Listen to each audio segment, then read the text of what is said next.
करतायत आणि ते पण चिरडतात तुम्ही. ही गोष्ट योग्य नाहीये. हेच आपल्याला शासनाला आजपासून सुरू झालेल्या बेमुदत आंदोलनामध्ये दाखवून द्यायचं आहे की तुम्ही जे दाखवताय ना कंत्राटी, एक कंत्राटी माणूस काय करू शकतो हेच आपल्याला शासनाला दाखवून द्यायचंय.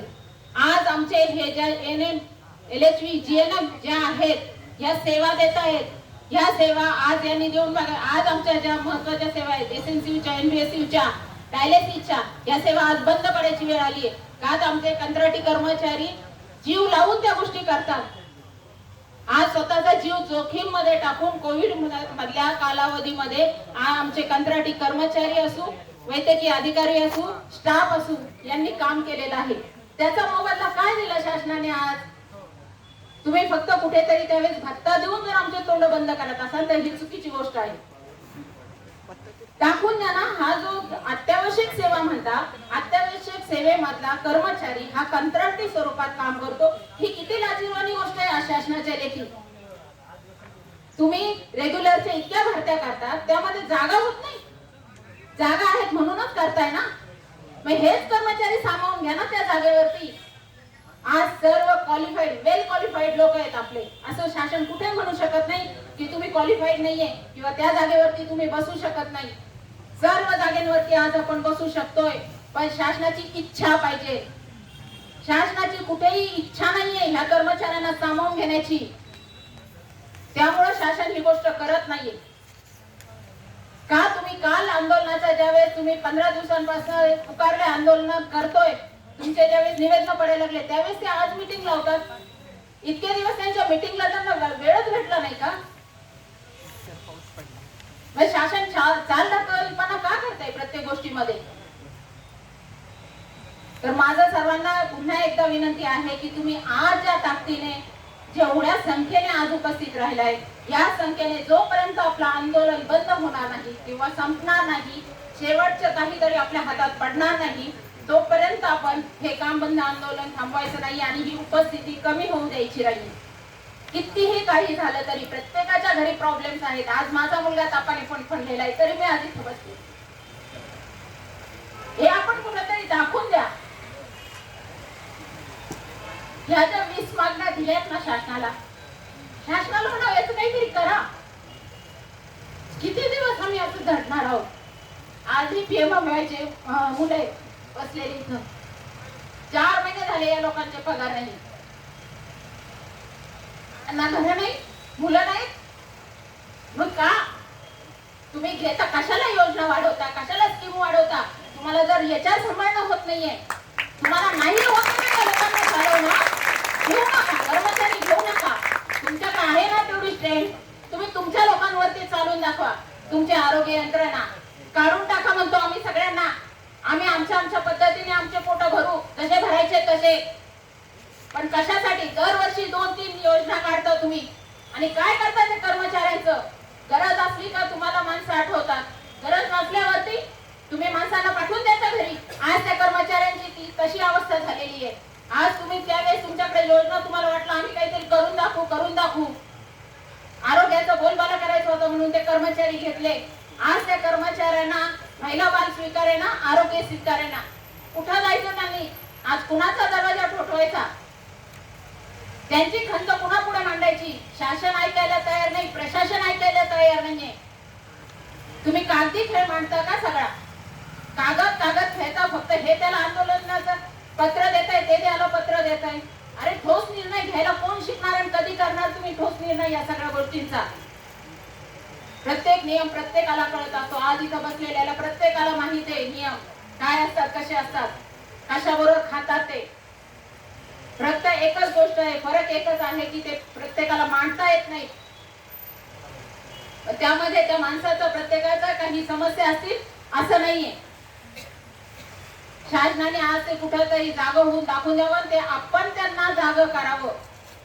जोपर्यंत इथे जो अत्यावश्यक सेवेचा स्टाफ आहे तो या आंदोलनात सहभागी आहे, तोपर्यंत शासनाला याची जाणीव होत राहणार आहे. ज्या दिवशी तुम्ही पुन्हा कामावरती जाताल तो त्यावेळेस त्यांना ही जाणीव राहणार नाही की हे कर्मचारी किती महत्वाचे त्यांच्या दृष्टीने. डायलिसिसच्या मॅडम सकाळी सांगत होत्या की त्यांनी काल 18 डायलिसिस केले त्या मुलांनी, तेव्हा त्यांना आज चुकीचं आहे ना. तुमचा स्टाफ ट्रेन करा ना, तुम्ही पगार देता ना तुम्ही एवढ्याला स्टाफला, मग करा ट्रेन. 20,000 रुपयाचा माणसाला तुम्ही लाखाचं काम करून घेतात आणि देता किती 20,000 रुपये त्याच्याला. त्याची किंमत काय करता त्याच्या कष्टाची आज तुम्ही? आमचे कष्ट म्हणजे कष्ट नाहीत का? काय किंमत काय आपल्या लोकांच्या कष्टाची किंमत काय? आज जे आपले कर्मचारी आज ह्या आंदोलनात सहभागी नाहीत त्या सर्व कर्मचाऱ्यांपर्यंत हा मेसेज पोहोचवा. तुमच्या कष्टाचे जर चीज व्हायचं असेल, तुम्हाला पाहिजे नसेल, तर ह्या आंदोलनात सर्वांनी सहभागी व्हा. तरच आपल्या आंदोलनाचं फलित कुठेतरी होणार आहे. जर आज सब सेंटरचा स्टाफ, पीएससीचा स्टाफ वर्किंग करत राहिला, कुणाच्या एकाच कुणीतरी म्हणताय की सामील होऊ नका म्हणून आपण मेंढरासारखं चाललोय, सामील होत नाही, ही गोष्ट चुकीची. तुम्ही स्वतःचे निर्णय घ्या, कुठेतरी मनाला विचारा. का दरवेळेस आम्ही पण यापूर्वी 2-3 आंदोलन केले होते, कुणी काही म्हटलं आंदोलन करायचे की आम्ही पण मागे पडायचो. अरे पण विचार करा, आज ते लोक आपल्या बरोबर नाहीयेत या आंदोलनामध्ये. का नाहीयेत? मग ते तुमच्या बरोबर असते का नाही आले ते लोक? त्यांनी जेव्हा हात दिले त्यावेळेस तुम्ही त्यांच्या मागे पळाले का नाही? मग आज त्यांनी येऊ ना तुमच्या बरोबर आंदोलनाला, का नाही उभे राहिले असते तुमच्या बरोबर आंदोलनाला? हे किती योग्य आहे? तुम्ही पण एकदा विचार करा. हे काल आम्ही बोलून दाखवलंय प्रत्यक्ष त्यांना की ज्यावेळेस तुम्ही आंदोलन करता आम्ही कुठला एक ब्रश शब्द न काढता तुमच्या पाठीशी उभे असतो. नाशिक पर्यंत, मुंबई पर्यंत आम्ही येतो. मग तुम्ही आज आम्ही म्हटलोय तर तुम्ही आमच्या पाठीमागे का नाही उभे या आंदोलनामध्ये? कुठेतरी त्यांना पण जाणीव होऊ द्या. इतकं पेटलेलं वातावरण असताना आज आपण पाठीमागे एक पाऊल घेतोय, हे चुकीचं आहे. हे त्या कर्मचाऱ्यांना पण कळायला पाहिजे, त्या अधिकाऱ्यांना पण कळायला पाहिजे, त्या संघटनेच्या पदाधिकाऱ्यांना पण कळायला पाहिजे ही गोष्ट. तर माझं सर्वांना हे म्हणणं आहे, तुमचे जे कोणी सहकारी महिला भगिनी असतील किंवा पुरुष असतील, जे कोणी या आंदोलनात आज सहभागी झालेले नाही, त्यांच्यापर्यंत हा मेसेज सर्वांनी निश्चित द्या. हे आपला जिव्हाळ्याचा प्रश्न आहे. पगार हा तुमचा आमचा जिव्हाळ्याचा प्रश्न आहे. आज जर आपल्या 3 महिने पगार नव्हते झाले, भगिनींनो 3 महिने प्रत्येकाची कंडिशन काय? मी स्वतः 20-30 हजार रुपये हात उसने घेतले होते. आपले इतके पगार नाहीये की आपण ठेवी करून ठेवतो. आपला जो पगार आहे ना तो त्या महिन्यापुरताच आपल्याला पुरेसा होतोय, नाही होते. तुमच्या आपल्या गरजांना, आपल्या मुलांचे शिक्षण आहे, आज आपल्याला स्वतःचं आरोग्य पण आहे, एकतर विमा नाही कुठल्याही स्वरूपाचा, तोही आपल्याला पर्सनल काढायचा आहे. कसं शक्य ह्या सगळ्या याच्यामध्ये? आपल्या मुलांना उच्च शिक्षण कुठल्या याच्यावर देणारे आधारावरती? त्यांना काय सिक्युअर लाईफ देणार आहे? आपणच वयाच्या 50 पर्यंत किंवा 58 पर्यंत आपलं लाईफ सिक्युअर करू शकलेलं नाही, आपण आपल्या मुलांना सिक्युअर लाईफ काय देणार आहे? ह्या सगळ्या याच्यामध्ये हा विचार करा आणि हाच विचार तुमचे बाकीचे जे सहभागी झालेले त्या बंधू भगिनींपर्यंत पोहोचवा की जर आपल्या मुलांना सिक्युअर लाईफ कुठेतरी द्यायचं असेल आणि आपली रिटायरमेंट सिक्युअर करायची असेल, आपलं पुढचं भविष्य सिक्युअर करायचं असेल, तर आपल्याला शासनामध्ये यांनी सामावून घेणं हा आपला जो कळीचा मुद्दा आहे तो महत्वाचाच आहे आणि तो यांनी पारच पाडला पाहिजे. त्याशिवाय या वेळेचं आंदोलन आम्ही पाठीमागे घेणार नाही. हे आपल्या जे काही राज्य संघटनेचे जे काही एकत्रीकरण समिती जे आहेत, त्या समितीचे अध्यक्ष आहेत, त्यांच्यापर्यंतही आपण हे पोहोचवलेलं आहे की आम्ही लोक माघार घेणार नाही, तुमच्या पाठीशी खंबीर आहोत आम्ही तोपर्यंत. आणि त्यांनी पण आपल्याला सांगितलंय की तुम्हाला विचारल्याशिवाय कुठलाही निर्णय आम्ही लोक घेणार नाही. जे काही आहे ते पारदर्शकपणे आम्ही निश्चितच तुमच्यापर्यंत पोहोचू, त्यानंतरच पुढचा जो काही निर्णय आहे तो घेऊ.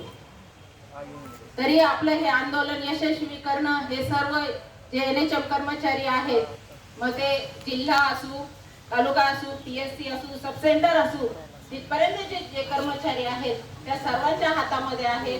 मेन आपला जो सिव्हिलचा अत्यावश्यक सेवेचा जो स्टाफ आहे त्या स्टाफचं यामध्ये फार मोलाचं वाटा असणार आहे.